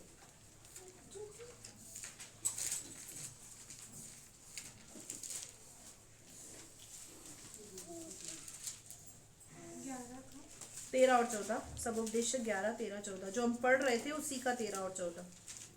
सब कुछ सुना गया। सब कुछ सुना गया। सब सुन लिया? 1-1.25 घंटे से हम क्या कर रहे हैं? सब सुन रहे हैं। सब कुछ सुना गया। अब उसके बाद अंत की बात यह है, अंत की बात क्या है? अब सुन लो क्या करना है। अब हमको सुनो कि परमेश्वर का भय मान, परमेश्वर का भय मान और उसकी आज्ञाओं का पालन कर। उसकी सारी आज्ञाओं का पालन कर, जैसा वो तेरे जीवन से चाहता है, जो उसकी इच्छा तेरे जीवन से, उसकी आज्ञाओं का पालन कर जो वो चाहता है। आगे, क्योंकि मनुष्य का संपूर्ण कर्तव्य यही है। इस पे अंडरलाइन कर दें, इस आयत पर। मनुष्य का संपूर्ण कर्तव्य यही है कि वो अपने परमेश्वर, अपने जीवित परमेश्वर, अपने सृजनहार की आज्ञाओं को माने, उसका भय माने और उसकी बात को मानकर ही उसको पूरा करना हमारा कर्तव्य है। आगे, क्योंकि परमेश्वर सब कामों हाँ। और सब गुप्त बातों का, हाँ। चाहे वे भली हो हाँ। या बुरी, न्याय करेगा। क्योंकि परमेश्वर सब कामों का, जो गुप्त काम भी है, जो छुप छुप कर करता है इंसान, चाहे वो भली हो चाहे वो बुरी हो, सब बातों का न्याय करेगा। सब बातों का वो न्याय करेगा। हम पढ़ेंगे मत्ती 6 का 19 से 21। बस ये आखिरी आयत पढ़ के हम खत्म करेंगे। मत्ती रचित सुसमाचार 6वां अध्याय 19वीं आयत। अपने लिए पृथ्वी पर धन इकट्ठा न करो, हाँ। जहाँ कीड़ा और काई बिगाड़ते हैं और जहाँ चोर सेंध लगाते और चुराते हैं। अपने लिए पृथ्वी पर धन इकट्ठा ना करो, उसका मतलब हम सेविंग्स ना करें, ऐसा नहीं है। धन के पीछे जो लोग पागल हो जाते हैं ना, जिसको परमेश्वर से मतलब नहीं होता, जिसको संगति से मतलब नहीं होता, जिसको किसी बात से कोई मतलब नहीं होता, सिर्फ पैसा ही उसका गुरु है, उसका स्वामी है, सिर्फ वो अपने पैसे पर ही उसका सब कुछ होता है, उसके लिए परमेश्वर का वचन क्या कहता है? अपने लिए इस पृथ्वी पर धन इकट्ठा करने के लिए पागल मत हो। कुछ लोगों का ध्यान तो सिर्फ पैसे पर ही होता है। हाय पैसा हो पैसा, हाय पैसा हो पैसा। क्या लिखा हुआ है? अपने लिए पृथ्वी पर धन इकट्ठा ना करो, क्योंकि यहाँ पर तो चोर सेंध लगाते हैं, काई लग जाती है, कीड़े खा जाते हैं। दीमक नहीं लगती नोटों पे? दीमक लग जाती है। चोर सेंध लगाते हैं। जिसके घर में ज्यादा पैसा होता है वो सो ही नहीं पाता चैन की नींद। क्यों? उसको हर वक्त चोरी का डर रहता है, इनकम टैक्स की रेट का डर रहता है। परमेश्वर का वचन कहता है संतोष सहित भक्ति सबसे बड़ी कमाई है। हमारे जीवन में संतोष नहीं है। अगर संतोष नहीं है तो हमारी भक्ति व्यर्थ हो जाएगी। संतोष रखें। प्रभु आपको खाने को दे रहा है, पहनने ओढ़ने को दे रहा है, अच्छा चला रहा है, तो संतोष करें उस बात पर। पैसे के पीछे हम दीवाने हो जाते हैं, अनाज्ञाकारिता कर लेते हैं, परमेश्वर का भय हमारे जीवन से चला जाता है और हम अपने कर्तव्यों को परमेश्वर के प्रति पूरा नहीं कर पाते। आगे, परंतु हाँ, अपने लिए स्वर्ग में धन इकट्ठा अपने करो। लिए स्वर्ग में धन इकट्ठा करो। स्वर्ग में धन इकट्ठा करने का प्रोसेस मैंने बता दिया। उस अकाउंट में ये कलीसिया एटीएम है जहां पर आप अपना पैसा बो रहे हैं। ये पैसा लौट कर एक दिन डबल होकर आपको ही मिलेगा। आप किसी इंसान को नहीं दे रहे हैं, किसी इंसान के लिए नहीं बो रहे हैं। इसीलिए अपने मुंह से कभी भी कुड़कुड़ाकर उल्टे सीधे शब्द बोलकर कभी ना बोलें। आगे, जहाँ न तो कीड़ा हाँ, और न काई बिगाड़ते हैं, हाँ, और जहाँ चोर न सेंध लगाते हाँ, और न चुराते हैं, क्योंकि जहाँ तेरा धन है हाँ, वहाँ तेरा मन भी लगा रहेगा। जहाँ तेरा धन है वहां तेरा मन भी लगा रहेगा। परमेश्वर को क्या हम बुद्धू समझते हैं क्या? हम क्या सोचते हैं परमेश्वर बुद्धू है, उसको नहीं पता इंसान का मन कहाँ है? परमेश्वर को पता है, क्योंकि जिस व्यक्ति का जहां पर धन होता है ना उसका मन वहीं होता है। आपका धन अगर एसबीआई के अंदर रखा हुआ है, बैंक के अंदर, और आपको खबर मिले एक हफ्ते के अंदर कि एसबीआई अपना दिवाला निकालने वाली है, तो क्या करेंगे? तुरंत प्रभाव से चप्पल जूते पहने या नहीं पहने, लेकिन भागते हुए दौड़ते हुए जाएंगे, लटकते पटकते, सब कामों को छोड़ के कि नहीं अपना पैसा तो निकाल ले, पैसा तो सीधा कर ले। क्यों? क्योंकि जहां इंसान का धन होता है ना वहां इंसान का मन होता है। हालेलुया।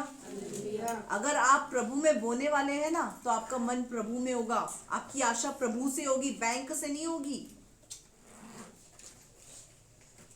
आपकी आशा बैंक से नहीं होगी।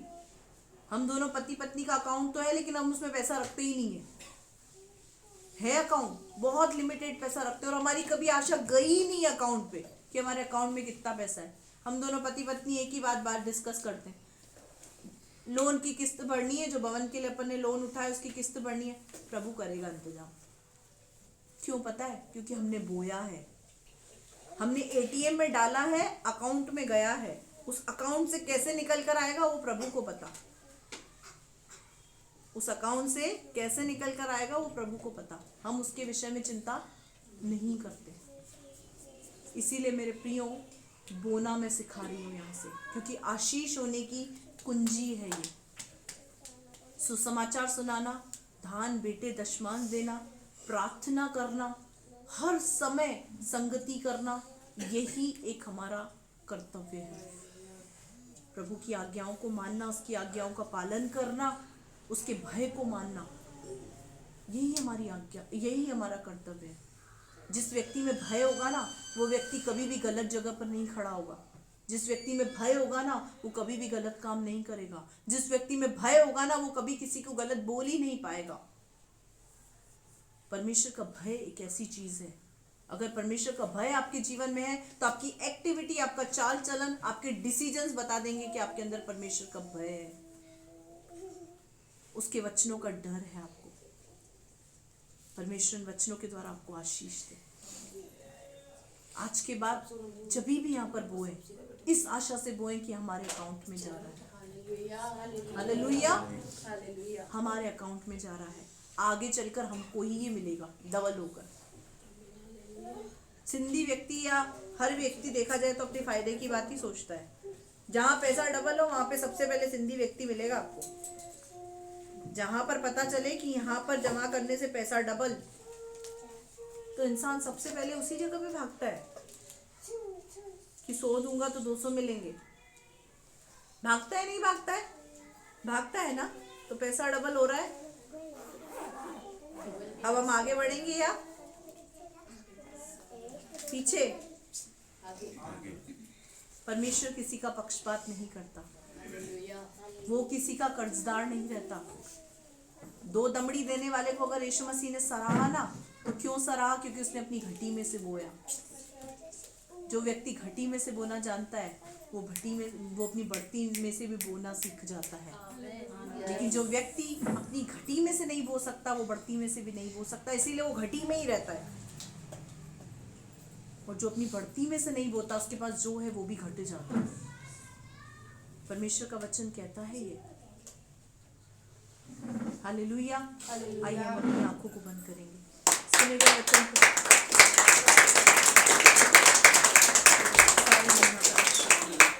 आइए अपने आंखों को बंद करेंगे। हालेलुया। ओ रबा शंदा रबा रबरी अथरबरी खला रबा शिखिंदिरी। पवित्र आत्मा, सारी महिमा तुझे मिले, तू महिमा के योग्य है खुदा। ये तालियां यीशु तेरे लिए थी। ये तालियां त्रिएक परमेश्वर पिता पुत्र पवित्र आत्मा के लिए थी। इन तालियों को तू ग्रहण कर प्रभु, इन तालियों को तू ग्रहण कर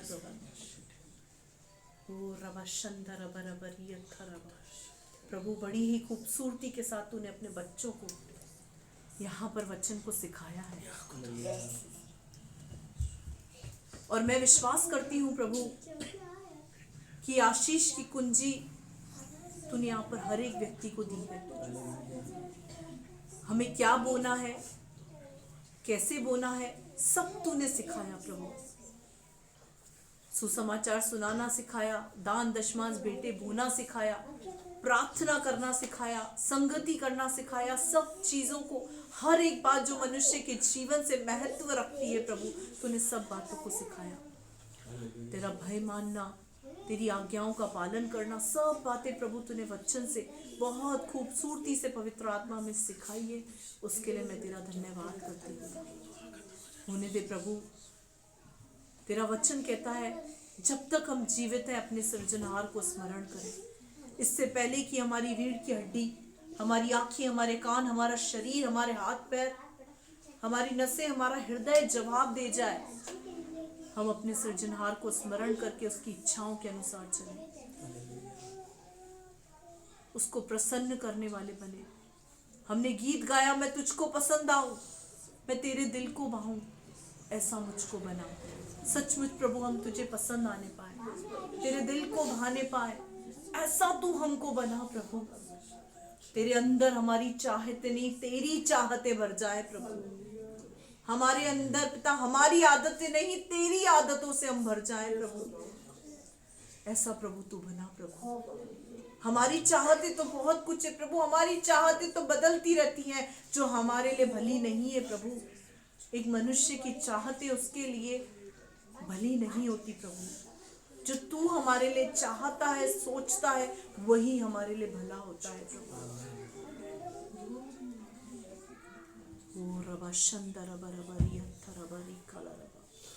प्रभु किसी ने खूब कहा है, जो तू चाहता है तू वो करता है, पर होता वही है जो मैं चाहता हूँ। इसीलिए तू वो कर जो मैं चाहता हूँ, तब वो होगा जो तू चाहता है। परमेश्वर, मैं तेरे बच्चों को तेरे हाथों में देती हूँ। तेरे वचन को तेरे बच्चों ने सुना है प्रभु। तेरे वचन में लिखा है जब तुम उसका शब्द सुनो तो अपने हृदय को कठोर ना करना। आज प्रभु तेरे बच्चे अपने मन को कठोर ना करने पाए।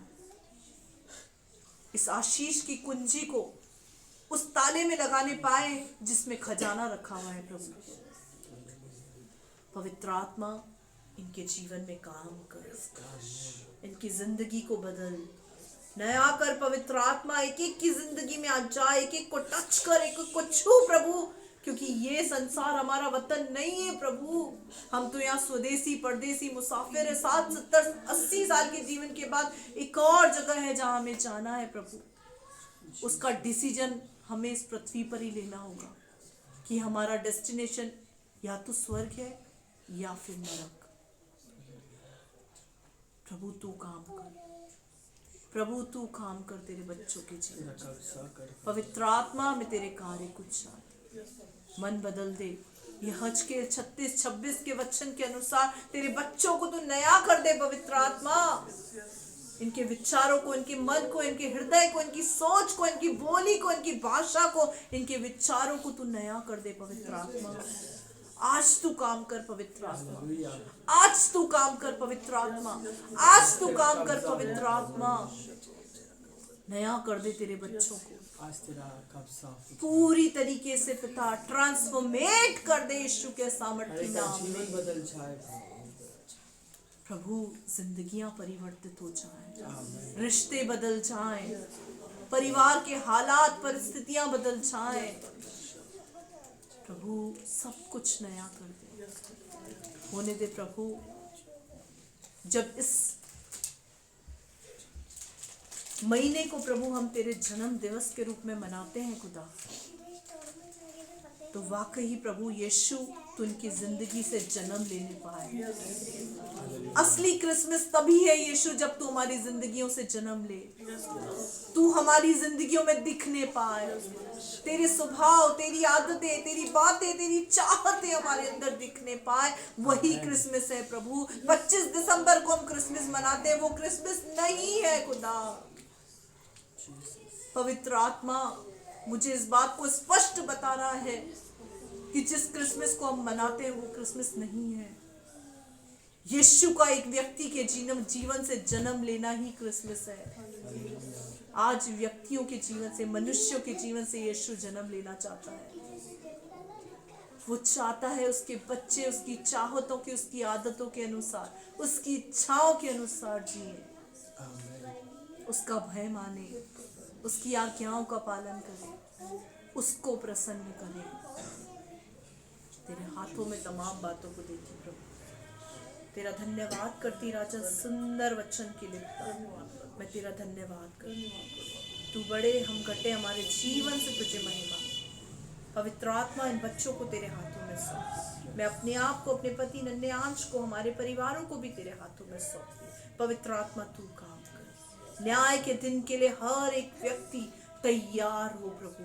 5 बुद्धिमान स्त्रियों की तरह मेरी यही दुआ है प्रभु।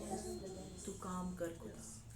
दुआ यीशु के सामर्थी नाम से मांगते हैं, आमीन। आइए हम अपनी आंखों को बंद करेंगे और परमेश्वर के सम्मुख अपने सरों को झुकाएंगे और आशीष वचन को प्राप्त करेंगे। पिता परमेश्वर का प्रेम, प्रभु यीशु मसीह का अनुग्रह और पवित्र आत्मा की सहभागिता आपके और हमारे साथ सदैव बनी रहे। हम सब कहें आमीन। आइए हम आशीर्वाद को प्राप्त करेंगे। आशीर्वाद को प्राप्त करें। त्रिएक परमेश्वर आपको आशीष दे, आपकी रक्षा करे, अपने मुख का प्रकाश आपके ऊपर चमकाए, पर अनुग्रह करे, अपना मुख आपकी ओर करे, आपको अपनी शांति से भरे। सब कहे आमीन। प्रभु इन वचनों के द्वारा आपको आशीष दे। जय मसीह की। Praise the Lord.